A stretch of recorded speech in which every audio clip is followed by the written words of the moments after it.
Hey, Brandon. Hey, Hannah. Is that a thing we do for Patreon? I don't even remember. I don't remember either, and it's literally only been like We're doing it today.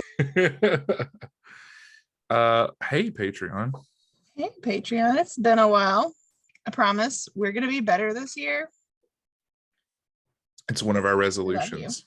It's one of our resolutions for sure. One of And you many. guys are super rad. So we're going to be better this year. We have plans that we just aren't going through with, but we're going to make it happen. We're going to make it happen. Don't judge us. Guess what I'm deciding today? A new series. Oh. So this is a limited series though. Oh, even better. Yeah, there's a lot more than I can fit into one episode.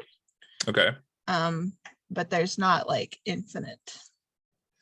So Brandon has never heard of the Bridgewater Triangle. Nope. What the fuck? Are you fucking kidding me? I feel like there's so many people that listen to our podcast that are like, that would scold me over that. Yes. But listen, I'm not omniscient, guys.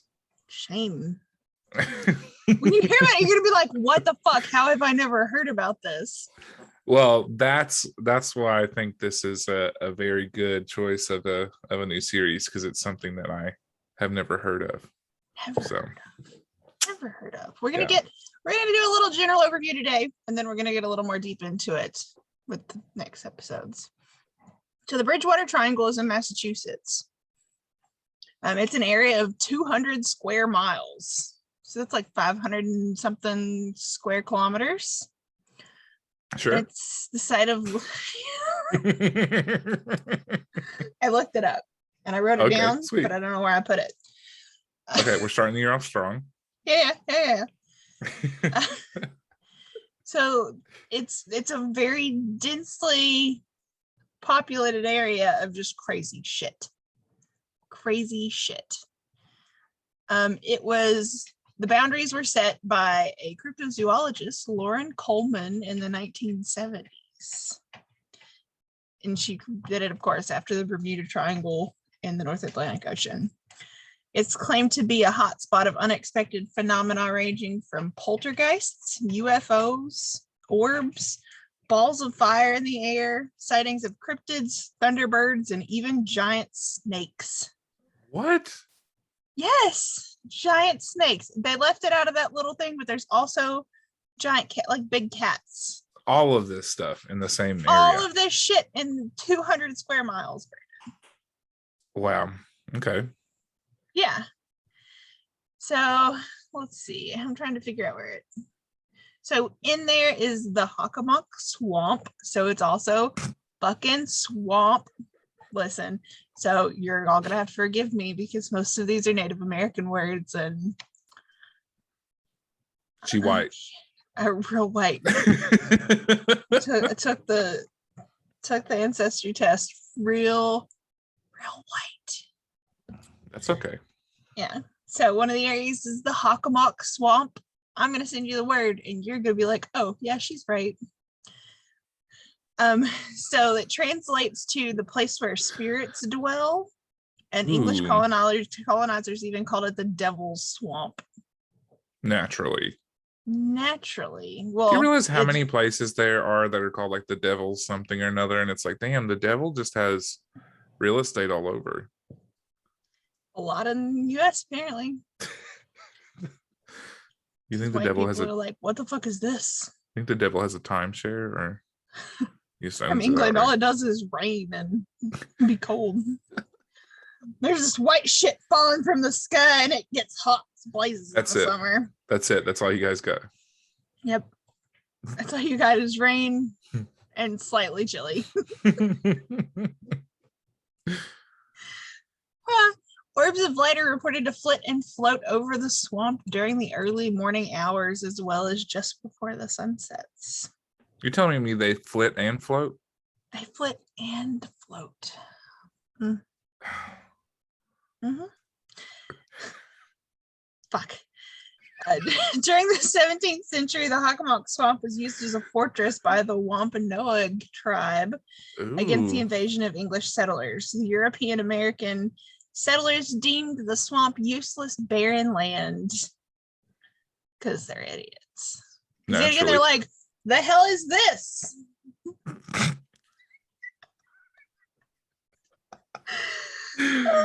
Oh Lord.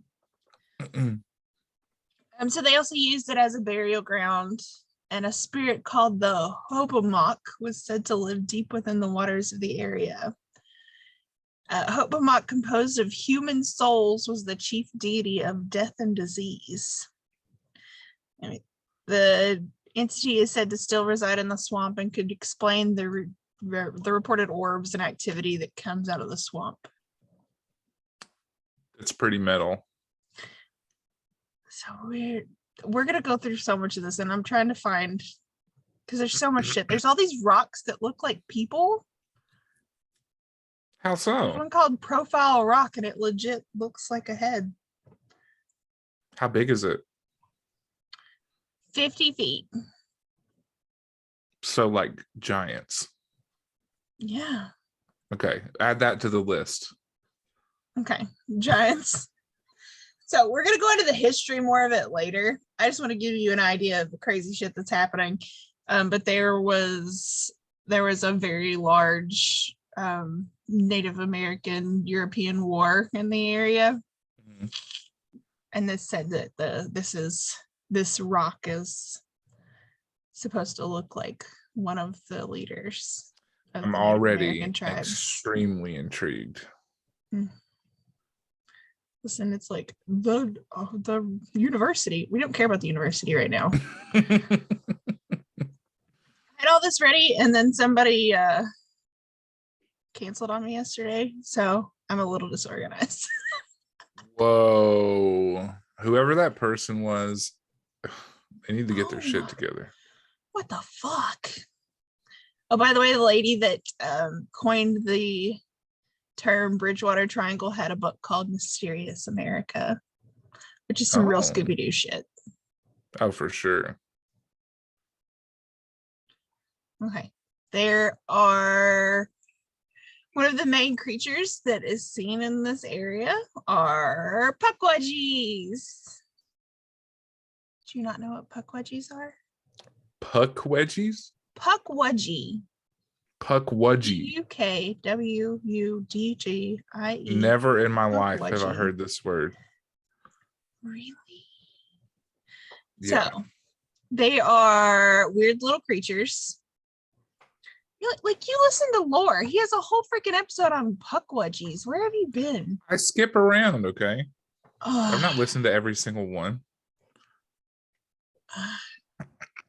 Anyway, so they are troll-like creatures, generally described as about 3 to 4 feet tall, with smooth, hairy gray skin and large ears. They have a notorious reputation for mischief and mayhem. Ooh, same. They're once said to have been friendly to humans, but later turned against them. These evil little creatures can't read today. Evil little beings have been blamed for people who have fallen from cliffs, disappeared, and mysteriously died. I mean, I feel like that's the natural reaction to like getting to know humans better. And they're like, oh, you guys are so cool. Ugh, fuck you guys.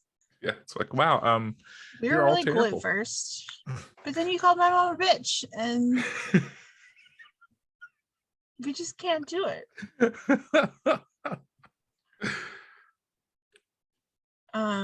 We find the one more thing. Oh, there's also reports of cult activity in the area that has been going on for a while. Mutilated animals were found in the 90s that were said to be the work of one of these cults.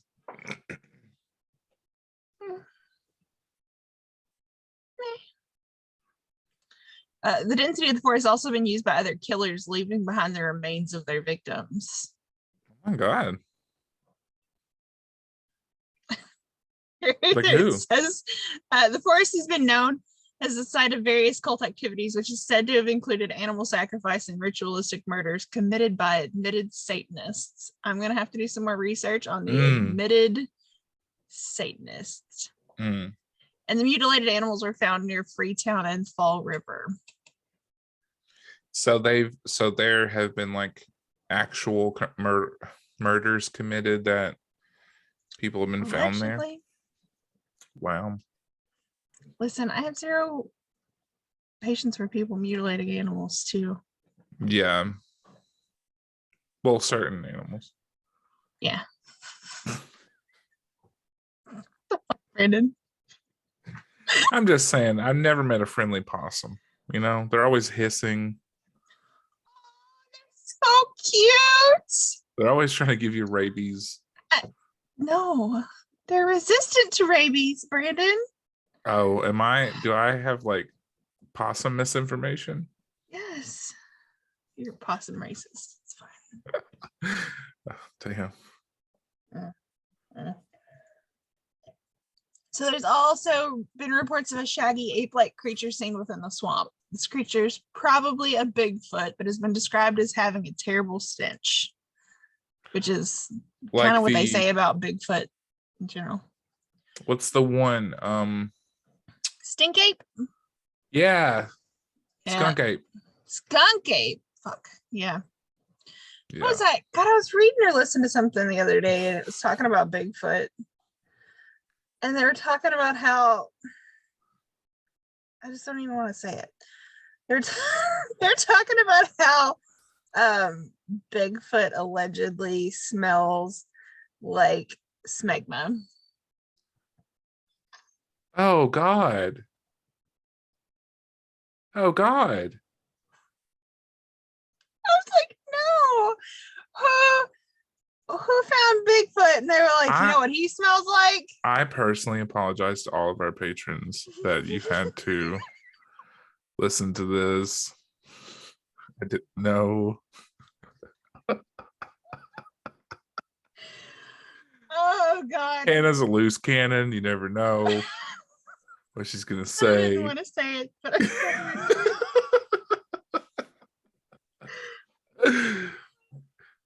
Oh, that's awful. Of course, people have gone looking for this Bigfoot-like creature, but have found nothing. Just like every other Bigfoot search. Right.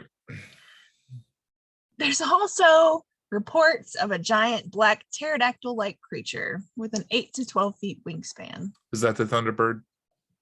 It is. Yeah, that's what they've said is the mythical Thunderbird. And there are reports of vicious red-eyed dogs. I can't. There's so much stuff, guys. I'm just letting you know how chaotic this is going to be because there's so much. It's also a hotbed for UFO sightings. The first sighting happened in 1760. Of a UFO? Of a UFO.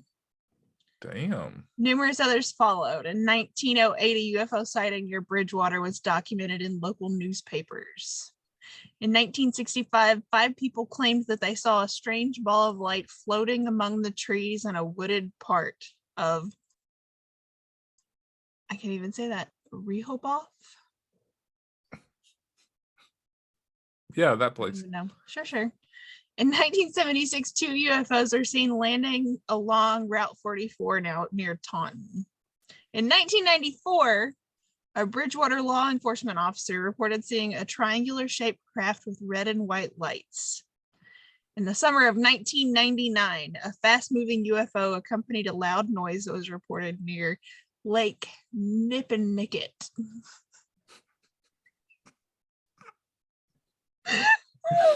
God, she's trying so hard. I chose this. It's fine. You did this. I did this. So this is really just a taste of what's coming up. I will be more organized with this next time, but I wanted to let you know all of the chaos that's coming your way with the Bridgewater Triangle.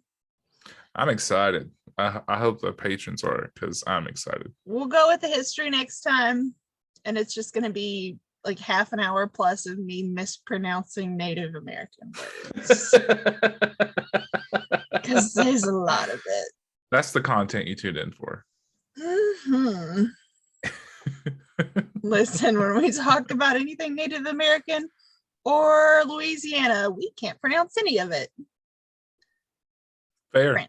French and Native American. Yeah, I mean, I'm sure, but that just fosters interaction, right? Because people always want to correct us. So, tell us how wrong we are. Correct us.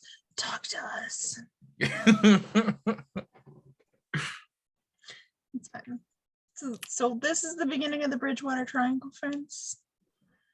So take a drink out of my Bigfoot cup. I was supposed to be drinking out of mine too, but I haven't washed it yet.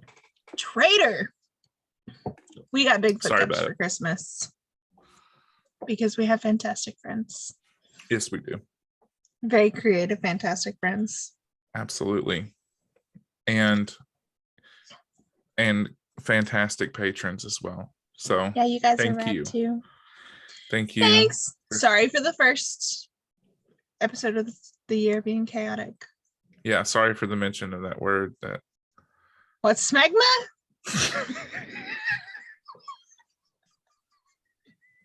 I can help myself. Cut it. No, I was about to say you're the one that edits this, but I'm the one that edits this, so I'm leaving it in. I should just bleep it, and they're just like, "What the fuck does he smell like?" Thanks for listening, everyone. Thanks for giving us money for this. Yeah, we can be uncensored here. Like we're not uncensored in the right, like we watch anything we say, but yeah. Anyway, big plans this year. Hopefully soon Brandon and I will be living in the same city. And shit's gonna get weird. And it's gonna be fantastic. In the best way. Stay tuned, stick with us. Don't run away because I said smegma 3 times in one episode. And stay spooky. Bye. How do I stop this, Brandon? I can never stop it.